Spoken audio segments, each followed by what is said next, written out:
इन दोनों ने प्लान बनाते हुए उसका मर्डर कर दिया। उसे एक क्लासमेट के घर पे बुलाया और रास्ते में ही उसे पकड़कर मार दिया।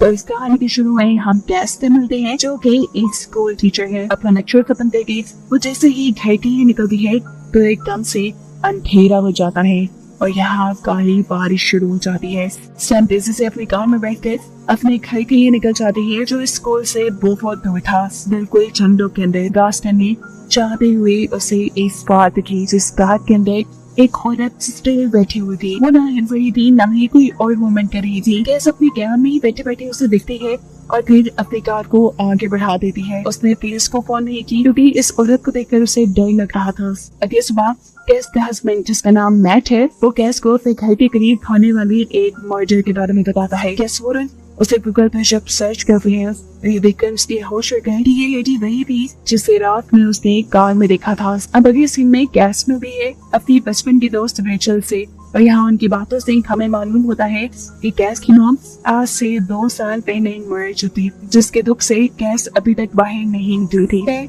ये दोनों शॉपिंग करने के लिए चले जाते हैं क्योंकि आज शाम उनकी एक दोस्त का बर्थडे था, जिसकी पार्टी में इन्हें जाना था। शॉपिंग करने के बाद कैस घर आ जाती है और गाड़ी से निकलते हुए उसे महसूस होता है कि कोई उसके ऊपर नजर रखे हुए था। बस जिसको इग्नोर करके घर के अंदर आ जाती है। लेकिन घर आने पे उसे अपने विंडो के बाहर एक अजीब सा आदमी खड़ा हुआ दिखाई देता है, जो वो सर उसके ऊपर नजर रखे हुए था। इसे देखकर कैस डर गई। एकदम से उसके पीछे उसके हस्बैंड आए और उसने पूछा, कैस क्या देख रही हो? तब कैस ने बताया, बाहर एक आदमी है जो मुझे खो रहा है। मैं जब बाहर देखता है तो बाहर तो कोई भी नहीं था। वो कैसे कहता है, जिस तरह तुम थक गई हो, तुम आराम करो, तुम्हें हेलुसिनेशन होने लगी है। लेकिन कैस का कहना था कि उसने सच में इस आदमी को देखा है, पर मैं उसकी बातों पे यकीन करने वाला नहीं था। शाम की पार्टी में रेचल थी।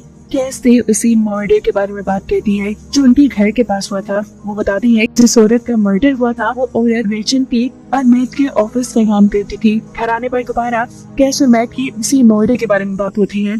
कैस बहुत ज्यादा डर चुकी थी। वो मैट से कहती है, क्या ऐसा नहीं हो सकता अब अपने पूरे घर में अलार्म सिस्टम इंस्टॉल करवाने? मैट को भी उसका आइडिया पसंद आता है और वो जल्दी से उठकर पहले अपने घर के सभी खिड़कियां दरवाजे बंद करता है। मैट जब बाहर था तो इस टाइम कैस फोन पे एक कॉल आती है। कैसी कॉल उठाने पर दूसरी तरफ से कोई भी कुछ बोल नहीं रहा था।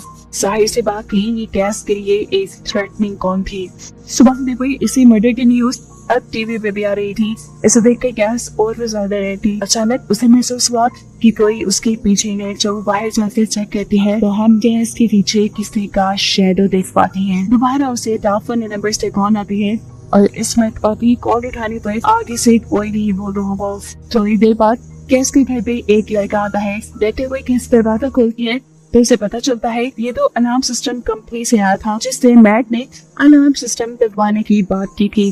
सबके बाद कैस अब उस मर्डर साइट पे जाती है। वहाँ पर काफी सारे बूटे सटे हुए थे और वहाँ पे एक फॉक्स भी थी, जिससे देखकर कैस डर गई और फौरन अपने लिए वापस आ गई। उसने मर्डर साइट से लड़की का एक इयररिंग चुराया था, जिसे लाकर उसने अपने घर पे संभाल कर रख दिया। आज रात में जब कैस नहाने गई तो कैस को नहाते हुए बहुत अजीब फील हुआ। उसे ऐसा लगा कि कोई जबरदस्ती उसे पानी के अंदर डुबो रहा था। डरते वो जोर से वॉशरूम से निकलकर मैट को कॉल करती है और उसे बताती है कि घर पर कोई आ गया है। अभी वो फोन पे बात ही कर रही थी कि एकदम से उसकी खिड़की बंद करने जाती है। वो फौरन दरवाजे पे चेक करने जाती है तो वहाँ पर ऑफिसर्स आए थे जो उनके घर के पास होने वाले मर्डर की इन्वेस्टिगेशन करेंगे थे। ऑफिसर पूछते हैं कि क्या तुमने उस लड़की की मर्डर के बाद वहाँ उस कार को देखा था? देते हुए कैस बताती है, हाँ मैंने देखा था, लेकिन मुझे ये आइडिया नहीं था कि वो मर गई होगी। मैं बहुत घबरा गई थी, इसलिए मैंने पुलिस को फोन नहीं की। मैं क्योंकि इसे इन्वेस्टिगेशन के टाइम यहाँ पे आ चुका था। वो ऑफिसर्स के जाने के बाद कैसे पूछता है, क्या फिर तुमने मुझे ये बात क्यों नहीं बताई थी कि तुम भी उस रात वहाँ से गुजर कर आई थी? जवाब में कैस कहती है, क्योंकि तुमने मुझे उस रोड से गुजरने से मना किया था। मुझे लगा कि अगर मैं तुम्हें बताऊंगी तो तुम मुझ पर गुस्सा हो जाओगे। अगली सुबह दोबारा कैस को उसी अननोन नंबर से कॉल आती है और इसमें काफी दूसरी तरफ से कोई भी उसे रिस्पॉन्स नहीं देता। ठीक इसी वक्त दोबारा उसका घर नॉक होता है। बाहर जाकर वो देखती है इस टाइम उसका एक स्टूडेंट उसे उसकी बुक वापस करने के लिए आया था। ये लेकर कैस भी तैयार होकर स्कूल के लिए निकल जाती है। आज छुट्टी का दिन था, लेकिन फिर भी कैस स्कूल आई थी क्योंकि उसकी मीटिंग थी। लेकिन ऑफिस में जाकर वो दिखती है कि ऑफिस में तो कोई टीचर नहीं, तभी उसी का एक को नहीं जो कि यहाँ का कोच है वो उनके पास आता है। हमसे पूछता है कि आप आज क्यों यहाँ आई हैं? कैस कहती है कि आज मीटिंग थी लेकिन कोई भी टीचर नहीं आई। हैरान होकर कोच से जवाब देते हैं कि आज तो ऐसी कोई मीटिंग नहीं थी।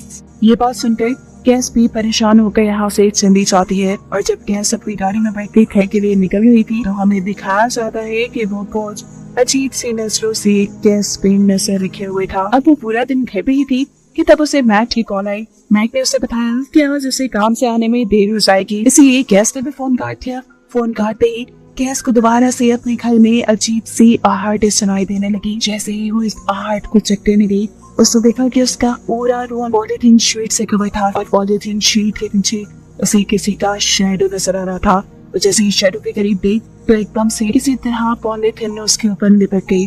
उसे सांस भी नहीं आ रहा था। मुश्किल से अपने आप को इस पॉलीथीन से छुड़ाते हुए वो बाहर आई और उसे दोबारा उसी अननोन नंबर से कॉल आ गई। हर बार की तरह इस बार भी कोई भी दूसरी तरफ से रिस्पॉन्स नहीं कर रहा था। अब तो कैस बुरी तरह घबरा चुकी थी। वो डर के अब वही सो चुकी थी। आधी रात में किसी ने कैस को उसका नाम लेकर जगाया। कैस जैसे ही उठती है तो उसके रूम का डोर खुल जाता है। दरवाजे के पास कोई भी नहीं था और उसे यहाँ से अपनी मॉम की आवाज आ रही थी। हालांकि उसकी मॉम दो साल पहले ही मर चुकी थी। कैस जब उस आवाज का पीछा करती है तो उसे अब अपनी मॉम की सुगंध नजर आ रही थी, जिसे डर कर कैस वहाँ से भाग गई। उस सुगंध ने भी कैस का पीछा किया लेकिन वो कैस के पीछे वॉशरूम में नहीं आई। इसके बाद कैस को अपने कमरे से बहुत सी चीजें गिरने की आवाज आने लगी थी, जिससे डरते हुए उसने पुलिस को कॉल कर दी। ऑफिसर जहाँ मर्डर की इन्वेस्टिगेशन कर रहे थे वो भी जल्दी से उसके पास आ जाते हैं, लेकिन उसके घर की पूरी तलाशी लेने पे उन्हें यहाँ कोई भी नहीं मिलता। और जैसे कैस उन्हें बता रही थी कि उन्हें अपने कमरे से जूते टूटने की आवाज आ रही थी, वहाँ तो कोई चीज हिली भी नहीं थी। अब कैस की इस अजीब सी हालत को देखते हुए ऑफिसर किसी को कॉल मिलाती है और उन्हें एक शॉकिंग बात ये पता चलती है कि आज से 2 साल पहले कैस मेंटल हॉस्पिटल में एडमिट थी। इसीलिए अब ऑफिसर को कैस पे शक होने लगा था। उन्हें शक होने लगा था कि कहीं कैस अभी तक ठीक नहीं है और उस मर्डर और ऐसी सारी चीजों के पीछे कैस का हाथ हो सकता है। जब कैस की बातों पे कोई यकीन नहीं कर रहा था तब कैस अपने कलीग से मिलती है जो कि कोच थे। कोच उसकी बातें सुन लेते थे। वो कोच को रात में हुई हर चीज बताते हैं। कोच पूछते हैं तुम्हें किस पे शक है, कौन आया होगा तुम्हारे घर पे? तब कैस कहती है मुझे लगता है वो बच्चा जो काफी टाइम से मेरे पीछे पड़ा हुआ है। उसका कहना है कि वो मुझे पसंद करता है, मैंने उसे ना कह दिया था, हो सकता है वो इसी चीज का बदला ले रहा हो। रात में हम देखते हैं कैस और मैट एक साथ थे। इन दोनों की बातों से हमें मालूम होता है कि जब कैस की मॉम मरी तो उसके बाद कैस बहुत ज्यादा डिप्रेशन में चली गई। डिप्रेशन से निकालने के लिए उसने बहुत सी पिल्स का यूज किया जिसके साइड इफेक्ट में उसे हेलुसिनेशंस होने लगे थे। मैट कहता है मुझे लगता है तुम्हें आज भी हेलुसिनेशन हुए होंगे, लेकिन कैस कह रही थी नहीं ये हेलुसिनेशंस नहीं थे, मैं श्योर हूँ कि यहाँ कोई आया था।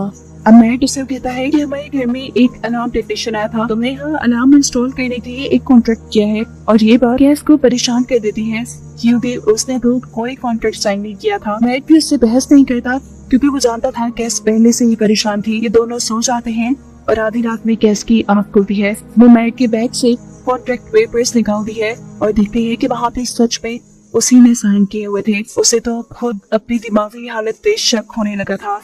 अगली सुबह मैट बहुत खुश था और थोड़ा सा गुस्सा भी क्योंकि उसे पता चला था कि कैस प्रेग्नेंट है। उसे पूछता है कि आखिर इतनी बड़ी खबर तुमने मुझे क्यों नहीं बताई? पर कैस कहती है अरे नहीं मैं प्रेग्नेंट हुई ही नहीं तो मैं तुम्हें बताती क्या। ये सुनकर मैट उदास हो जाता है और उसे कहता है यार तुम भूल गई होगी, जैसे तुमने कॉन्ट्रैक्ट से साइन किया और तुम भूल गई।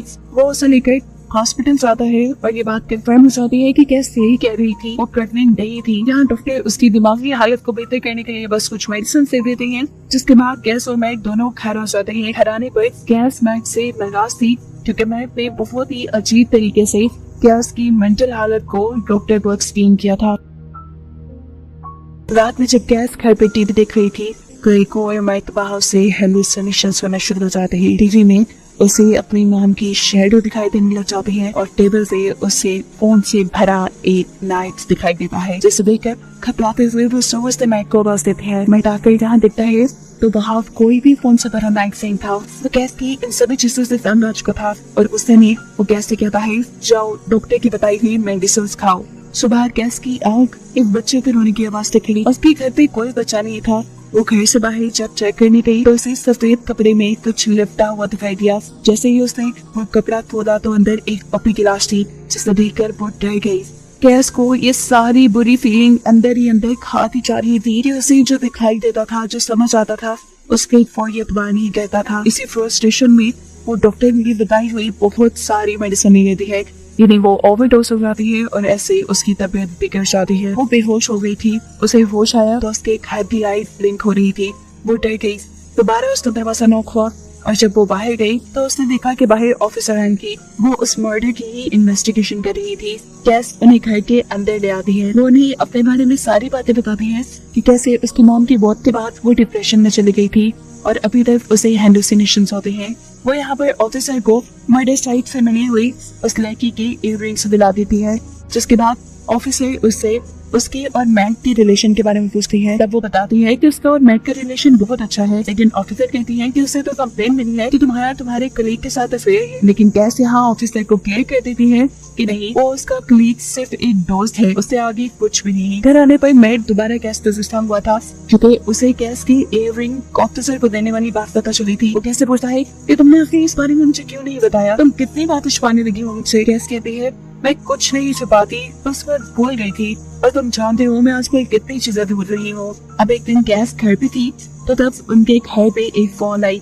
ये कॉल अलार्म इंस्टॉल करने वाली कंपनी से आई थी, जहाँ कंपनी से बात करते हुए कैस को मालूम होता है कि कॉन्ट्रैक्ट पेपर पर साइन असल में मैट ने की थी, क्योंकि जिस दिन वो कॉन्ट्रैक्ट करने के लिए आए थे उस दिन कैस तो घर पे थी ही नहीं। और इस चीज से कैस को अपने हस्बैंड मैट पे शक होने लगा है कि आखिर क्यों उसने कैस से झूठ बोला, क्यों वो कैस को ब्लेम कर रहा था कि उसने कॉन्ट्रैक्ट करने के बाद उसे बताया नहीं और उसके नकली साइन करना, ये सब क्या चल रहा था। अब उसे शक होने लगा था कि शायद मैट का कहीं और अफेयर चल रहा है। इस सिलसिले में वो अपनी दोस्त रेचल से बात करती है और उसे कहती है कि तुम मैट के पीछे एक साइबर इन्वेस्टिगेटर लगा दो। हालांकि उसे तो रेचल पे भी शक था कि कहीं रेचल और मैट का ही अफेयर हो, इसलिए उसने चुपके से रेचल का मोबाइल चुरा लिया था। इस मोबाइल में कैस को बहुत से ऐसे मैसेजेस मिलते हैं जिसे पढ़कर वो शॉक रह चुकी थी, क्योंकि ये सारे मैसेजेस उस मर्डर से लिंक हो रहे थे। इसी मोबाइल से कैस को ये भी मालूम होता है कि उसका शक बिल्कुल ठीक था, रेचल और मैट का अफेयर चल रहा था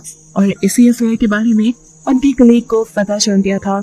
इसलिए इन दोनों ने प्लान बनाते हुए उसका मर्डर कर दिया। उसे एक रात मैट के घर पे बुलाया और रास्ते में ही उसे पकड़कर मार दिया। कैस को यकीन नहीं आ रहा था कि ये सब करने वाला मैट ही था। अब वो रेचल के फोन से उस अननोन नंबर पे कॉल करती है जो उसे रोज आया करती थी। इस नंबर पे कॉल करने के बाद वो देखती है कि वो नंबर मैट नहीं उठा था, यदि वो थ्रेटनिंग कॉल कैस को उसका हस्बैंड मैट ही किया करता था। कैस को अपने हस्बैंड के धोखे पे यकीन नहीं आ रहा था। वो इस धूप से निकलने के लिए अपनी डिप्रेशन की मेडिसिन की ओवरडोज ले लेती है, जिसके बाद भी जब उसे सब बर्दाश्त ना हो सका तो उसने अपने हाथ के वेल्स काटी और वो वहीं पे गिर गई। इसी टाइम उसका एक स्टूडेंट उसके पास उसे बुक देने के लिए आया। वो दरवाजे को बार बार नॉक करता है और जब उसे अंदर से कोई आवाज नहीं सुनाई देती तो वो विंडो से चेक करता है तो उसे वहाँ पर कैस बुरी हालत में दिखती है। वो जल्दी से पुलिस को कॉल कर देता है और पुलिस उसे यहाँ कर रेस्क्यू कर देती है, जहाँ मैट को रेचल से इस बात का पता चल चुका था कि रेचल का फोन इस टाइम कैस के पास था और रेचल के फोन से अननोन नंबर पर यानी मैट के दूसरे फोन पर कैस नहीं कॉल। साफ मतलब था कि उसे रेचल और मैट के बारे में सब पता चल गया था। ये लोग अब घर के अंदर उस मोबाइल की ढूंढ रहे थे ताकि पुलिस को उसके खिलाफ सबूत न मिले और घर में आने पर उन्हें एकदम से यहाँ पर कैस का शैडो दिखाया जाता है और ये देखकर उन्हें अंदाजा हो गया कि कैस अभी जिंदा थी और घर वापस आ गई थी। इससे पहले कि वो कैस को कुछ कहते पीछे से कैस का कोई मैट को पकड़ लेता है। मैट को बचाने के लिए यहाँ रेचल उसके ऊपर हमला करने ही वाली थी, लेकिन एकदम से यहाँ पर पुलिस आ गई। मैट को बचाने के लिए वो उस आदमी के ऊपर हमला करती है और अपने आप को बचाने के लिए वो आदमी मैट को छोड़ देता है। अब यहाँ रेचल कैस के ऊपर हमला करने ही वाली थी, लेकिन दरमियान में कैस की दोस्त ने आकर उसकी जान बचा ली और इतनी देर में यहाँ पर पुलिस भी आ गई, जिन्होंने मैट और मैट के दोस्त कलीग को हॉस्पिटल में शिफ्ट कर दिया और उनकी जान बचा ली, जबकि मैट और रेचल को अरेस्ट कर लिया गया। अब सीन कट होता है और हमें कुछ दिन बाद का सीन दिखाया जाता है जहाँ कैस अपने कलीग को बता रही थी कि मैट की जेल में जाकर दिमागी हालत काफी खराब हो गई और उसके चलते वो मारा गया, जबकि रेचल ही कोर्ट पे अपने सारे गुनाह कबूल कर लिए थे और उसके चलते उसे उम्र कैद की सजा हो गई थी। यहाँ आकर हमें मालूम होता है कि असल में कैस पागल नहीं थी, उसे पागल भी मैट ही बना रहा था ऊट पटांग की दवाइयाँ देकर और उसके लिए ऐसी सिचुएशंस बनाकर जिससे वो पागल लगे। उनका फियर बहुत पुराना था। वो चाहते थे कि कैस को मारकर वो उनकी सारी प्रॉपर्टी हत्या ले, लेकिन उनके बुरे इरादों की खबर उनकी एक उम्मीद को हो गई। इससे पहले कि वो ये सारी बातें कैस को बताती, इन दोनों ने मिलकर उसे ही मार डाला। यहाँ पर एक और बड़ा सच कैस ये रिवील करती है कि उसने अपने घर में एक स्पाई कैमरा लगाया हुआ था, जिससे वो हर वक्त अपने हस्बैंड पे नजर रखती थी और उसके बुरे इरादों को पहले से ही जानती थी। उसे मैट के प्लान के बारे में पहले से ही पता था और क्योंकि मैट को शक ना हो इसीलिए वो मैट के प्लान्स के अकॉर्डिंग ही एक्सटेंड करती आ रही थी। उसने ये सारी बातें पुलिस ऑफिसर को पहले ही बता दी थी और पुलिस ने ही रेचल और मैट को पकड़ने के लिए ये सारा प्लान बनाया था। इस प्लान को पूरा करने के लिए कैस ने अपने स्टूडेंट और अपने तेज से भी मदद ली थी, जिनकी हेल्प से ही आखिर में वो दोनों पकड़े गए।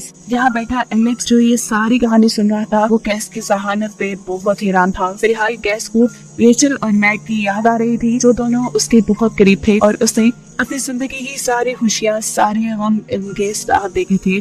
उनके मरने या उनकी सजा से कैस भी खुश नहीं थी, जिसको दिखाते हुए ये कहानी आप खत्म हो जाती।